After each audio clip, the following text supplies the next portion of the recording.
राधा कृष्ण किशोर ने विधानसभा में अबुआ बजट को पेश किया। 1,45,000 करोड़ रुपए के बजट में महिला, शिक्षा, पर्यटन और कृषि पर खास फोकस रखा गया। क्या है हेमंत 2.0 के पहले बजट में खास और किसे इस बजट में क्या कुछ मिला है, देखिए इस रिपोर्ट के जरिए।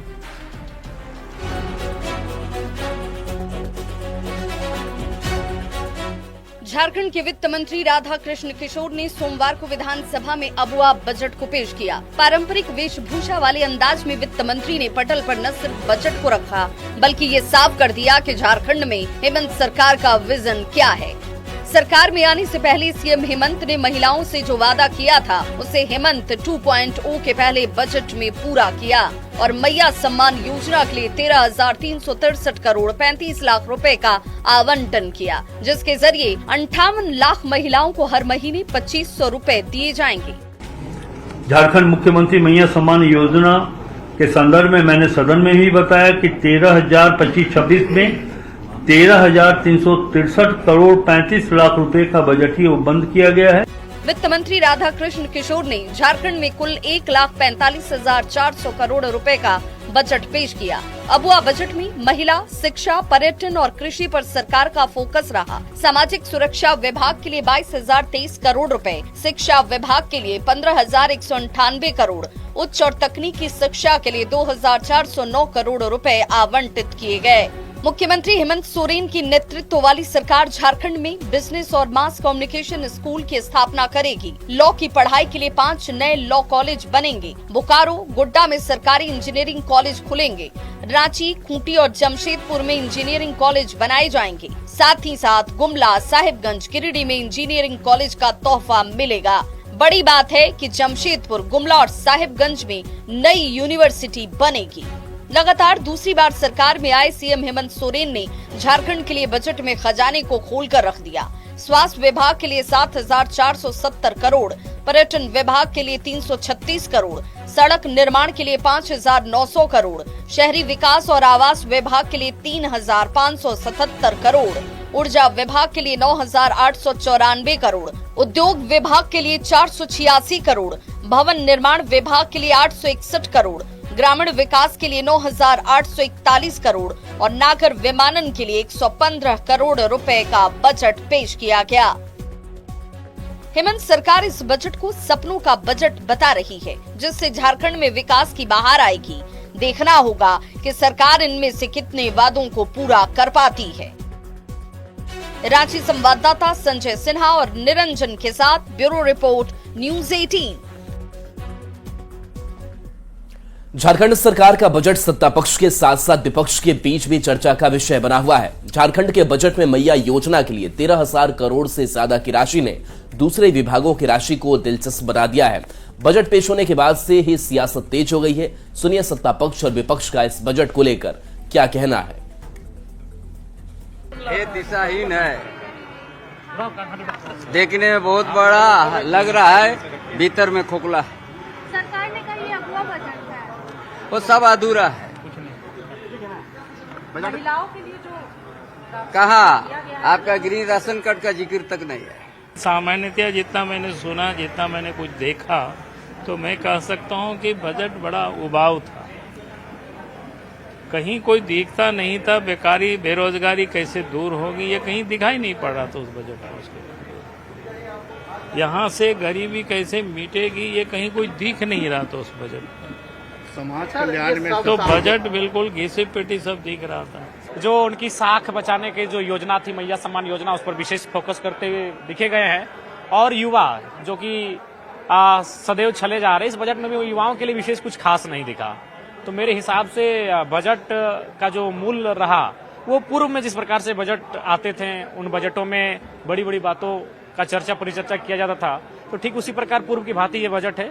कुछ नया विशेष देखने को नहीं मिला। वित्त मंत्री जी ने साफ शब्दों में और बहुत अच्छे वित्तीय प्रबंधन का एग्जाम्पल इस बजट के माध्यम से दिया है।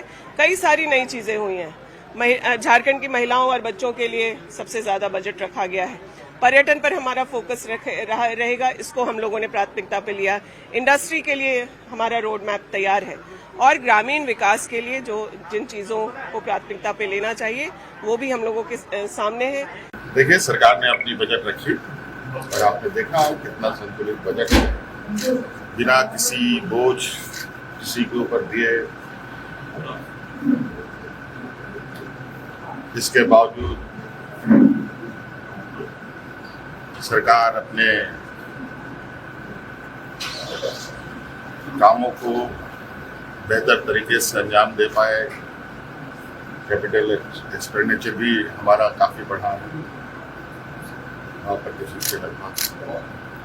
सोशल सेक्टर में आप देख रहे हैं कि 60-62 करोड़ रुपये सरकार खर्च कर रही है। ये बहुत बड़ी और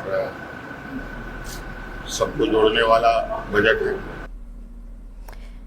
नालंदा वन नालंदा महाविहार में बेशकीमती प्राचीन मां लक्ष्मी की प्रतिमा मिली है और तालाब की मेड़ हटाने के दौरान करीब 2 फीट लंबी और चौड़ी प्रतिमा मिलती है, जो प्राचीन काल की बताई जा रही है। पुरातत्व विभाग ने प्रतिमा को अपने कब्जे में ले लिया है और म्यूजियम में सुरक्षित रखा गया है। जायजा लिया हमारे संवाददाता अभिषेक कुमार ने। नालंदा जिले के पुरातत्व कार्यालय नालंदा खंडर, जहां आप देख सकते हैं, यहाँ पर है जो तालाब किनारे मेड़ हटाने के दौरान जो है एक प्रतिमा मिली है और ये पुरान पाषाण काल की जो है प्रतिमा है। आप देख सकते हैं किस तरह से जो है ये 2x15 का जो है यहाँ पर जो प्रतिमा है माँ लक्ष्मी की प्रतिमा मिली है और ये काफ़ी जो है बेशकीमती बताया जा रहा है। खास करके यहाँ पर जो है बता दें कि तालाब खुदाई के दौरान जो है स्थानीय लोगों के द्वारा छिपाया गया था। आज मिट्टी हटाने के दौरान जो मेड़ जो हटाने के दौरान जो है ये प्रतिमा मिली है। किस चीज़ का प्रतिमा मिली है, कहाँ मिला? अभी इसका आइडेंटिफिकेशन के लिए हमने भेजा हुआ है अपने जो एक्सपर्ट हैं उनके पास, और ये प्रतिमा जो मिली है वो नालंदा महाविहारा जो यूनिवर्सिटी है उसके जस्ट सामने तालाब में खुदाई हो रही थी, तो उस खुदाई के दौरान ये प्रतिमा मिली है। किस चीज़ का प्रतिमा? अभी थोड़ा सा ये कहना जल्दी होगा कि किस चीज़ का है, एग्जैक्ट ये किस चीज़ का है ये हमारे एक्सपर्ट बता पाएंगे। एक सबसे इम्पोर्टेंट चीज़ ये है कि इसमें इंस्क्रिप्शन है, नीचे की तरफ भी है डिस्टल पे और इसके ऊपर सर के पास भी इंस्क्रिप्शन है और भी 2-3 जगह पे इंस्क्रिप्शन है। तो हमने जो हमारा ASI का एपिग्राफी सेक्शन है उसमें हमने भेजा है कि वो उसमें क्या लिखा हुआ है वो पढ़कर जब वो हमारे पास आ जाएगा तो हम आपको पूरी जानकारी दे पाएंगे। तो देख सकते हैं यहाँ पर जो अभी खास करके इस प्रतिमा का जो है जांच पड़ताल की जा रही है और उसके बाद ही कुछ स्पष्ट कहा जा सकता है कि प्रतिमा का जो कीमत कितना है और खास करके इसकी जो है क्या रहस्य है। नालंदा से न्यूज़ 8 अभिषेक कुमार। भोपाल में एक शादी चर्चा का विषय बन गया है। अदालत के आदेश के बाद जेल में बंद एक युवक की साथी मंदिर में हुई। कोर्ट ने 1 घंटे की मोहलत दी। लड़का राधा कृष्ण मंदिर पहुंचा, फिर प्रेमी जोड़े की शादी हुई। शादी के बाद युवक फिर जेल चला गया। युवक प्रेम प्रसंग के मामले में जेल में बंद है। पूरा मामला गोरियाकोटी प्रखंड का है। हरेराम सिंह और खुशी कुमारी के बीच प्यार हुआ और प्यार इतना परवान चढ़ा कि दोनों ने साथ रहने का फैसला कर लिया, लेकिन लड़की के परिवार वालों को ये नागवार गुजरा और लड़के पर लड़की को जबरदस्ती भगा लेने का मामला थाने में दर्ज करा दिया गया। इसके बाद लड़का जेल में था, लेकिन कोर्ट के आदेश के बाद प्रेमी जोड़े की शादी हुई और बीच में मुकदमा हुआ। मुकदमा के दरमियान लड़का कस्टडी में गया और पुनः दोनों पक्ष इस बिंदु पर पहुंचे कि हम लोग हिंदू मैरिज के अंतर्गत अपना विवाह स्थापित कर लें और इसी के आलोक में न्यायालय में आवेदन दिया गया और न्यायालय के द्वारा आज परमिशन दिया गया। दरभंगा के तारडी के लगमा गांव में हो रहे महाचंडी यज्ञ और अति विष्णु यज्ञ को लेकर पूरे बिहार में चर्चा ये बनी हुई है। वहीं यहां आश्रम आज भी गुरुकुल की पुरानी परंपरा को उसी रूप में सजोए हुए हैं। यहाँ करीब 100 बच्चे वेद, पुराण और संस्कृत के साथ दूसरे विषय की शिक्षा ग्रहण कर रहे हैं और इस आश्रम से निकले कई छात्र जीवन में सफलता अर्जित कर चुके हैं। आश्रम के छात्र भिक्षाटन की परंपरा को भी निभाते रहे हैं। बटुकों का कहना है कि इसमें उन्हें शर्म नहीं बल्कि गर्व का एहसास होता है। साल 1963 में स्थापित गुरुकुल में आसपास के जिले के छात्रों के साथ पड़ोसी देश नेपाल के छात्र भी गुरुकुल पद्धति से वेद और कर्मकांड की शिक्षा ग्रहण करते रहे और इसी प्रांगण में जगदीश नारायण ब्रह्मचार्य आश्रम आदर्श संस्कृत विद्यालय की स्थापना हुई। साल 1968 में इसी नाम से संस्कृत महाविद्यालय को मान्यता मिली। मौजूदा समय में परिसर में जगदीश नारायण ब्रह्मचार्य आश्रम आदर्श संस्कृत महाविद्यालय, जगदीश नारायण ब्रह्मचार्य संस्कृत उच्च विद्यालय और जगदीश नारायण ब्रह्मचारी आश्रम संस्कृत विद्यालय जैसी शैक्षणिक संस्थाएं संचालित होती हैं। बहुत अच्छा होता है, संस्कृत पढ़ाई होता है यहाँ पे, मतलब सब विषय पढ़ाई होता है, खास करके संस्कृत। यहाँ पे मतलब सरकार के साथ जाते हैं गाड़ी से भिक्षाटन करने के लिए गांव-गांव, वहाँ पे मतलब रुद्री पढ़ते हैं और स्वस्ति वाचन मंत्र पढ़ते हैं, ये सब पढ़ के भिक्षाटन करते हैं। तो यहाँ पर सब विषय पढ़ाया जाता है, लेकिन संस्कृत ज्यादा करके पढ़ाया जाता है। हम लोग भिक्षाटन में आते सरकार के साथ, वो जो है पहले हम लोग स्वस्ति वाचन करते हैं, कोई एक अध्याय रुद्री करते हैं, उसके बाद कोई आकर भिक्षा देता है हम लोग को। यहाँ पर जो मिथिला का यह केंद्र है, यहाँ बटुक, यहाँ संस्कृत वेद पाठ सैकड़ों वर्ष से भिक्षाटन करके यहाँ के ब्रह्मचारी जी यहाँ लोगों को शिक्षा दीक्षा देने का काम किए हैं। यहाँ से हजारों संस्कृत के विद्वान professor IAS, IPS, BPSC, UPSC किए हैं। करीब 40-50 साल से भिक्षाटन का परंपरा चल रहा है, प्रतिदिन यहाँ पे भिक्षाटन किया जाता है। क्या? जी भिक्षाटन से यहाँ पे सब कुछ चलता है छात्रों। नहीं यहाँ का जी बहुत अच्छा लगता है, हम लोग को गर्व होता है। तो जी सहयोग भी मिलती है। जी भागलपुर में भिखनपुर से मिर्जानहाट शीतला स्थान चौक तक बन रहे भोलानाथ फ्लाईओवर का निर्माण कार्य तेज गति से किया जा रहा है।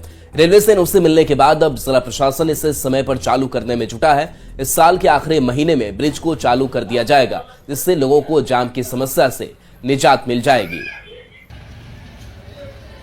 हम लोगों ने एक प्रथम फेज में जो पुल का निर्माण किया जाना था उसमें रेलवे की स्वीकृति मिल चुकी है और हम लोग काम काफी तेज गति से कर रहे हैं। द्वितीय फेज में कुछ इश्यूज हैं जिसको कि हम बहुत जल्द हम लोग रिजॉल्व करेंगे। राहत तो जाम से मिलेगी भैया, जरूरी।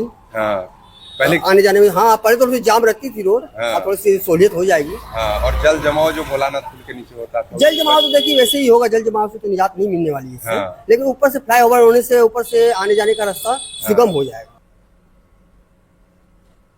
फ्लाईओवर का निर्माण कार्य तेज गति से किया जा रहा है। पिलर का निर्माण लगभग पूरा कर लिया गया है और अब जाकर सभी पिलर पर स्लैब डालने का काम किया जा रहा है। एक बड़ी समस्या थी भोलानाथ पुल के नीचे जल जमाव की स्थिति उत्पन्न होने के बाद, खासकर दक्षिणी क्षेत्र मिर्जानहाट से लेकर इशाकचक तक जाने के लिए लोगों को काफी मशक्कत करनी पड़ रही थी। लेकिन अब जो है फ्लाईओवर का निर्माण कार्य हो रहा है और लगभग जो पिलर का कार्य है उसे पूरा कर लिया गया है। जल्द ही पूरी तरह से निर्माण कार्य को पूरा कर लिया जाएगा और संभावना जताई जा रही है कि इस साल के अंत तक पूरी तरह से निर्माण कार्य पूरा करने के बाद इसे चालू कर दिया जाएगा। इस फ्लाईओवर के बन जाने से लोगों को जाम की समस्या से निजात मिलेगी और साथ ही साथ भोलानाथ पुल के नीचे जो जल जमाव की स्थिति उत्पन्न होती थी उससे भी लोगों को अब निजात मिल जाएगा। विकास कुमार सिंह, न्यूज़ 18 भागलपुर।